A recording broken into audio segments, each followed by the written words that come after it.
Почитувани, системот компании подолг период црпеле пари по основ на поврат на ДДВ со фиктивни фактури и го оштетиле буџетот за милиони. Во мрежата од компании кои испумпале милиони, често се менувале одговорни лица и сопственици. Во поголем број од случаите, истите се лица кои што се од наши соседни земји и кои што тешко се лоцираат. Буџетот е оштетен, а државата тешко без кривично гонење ќе може да ги поврати исплатените милиони, бидејќи компаниите преку кои што се штанцани фиктивните фактури и се испумпани пари, немаат имот за да од истиот се наплати долгот. Со жалење констатираме дека системот на контролен механизам во институциите е нефункционален, а тоа го потврдуваат случаите минатата година процесуирани од обвинителството за фиктивно фактурирање и злоупотреба на службена положба.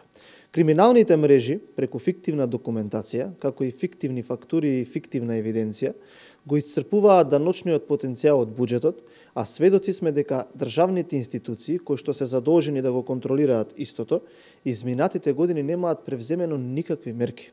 Симптоматично е и тоа што досега не се превземени действија со кои ваквите случаи ќе бидат спречени и условите за вакви криминални дејства ќе се доведат на минимум, а не сега кога веќе се испумпани милиони по основ на поврат на данок од буџетот со контролите да се покаже слика дека институциите делуваат на сузбивање на криминалните мрежи.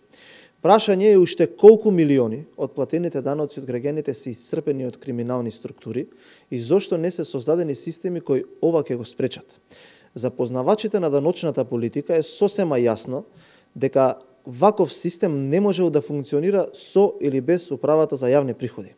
Челници од управата или знаеле и молчеле за целиот случај, или целосно го девастирале системот и немаат увид.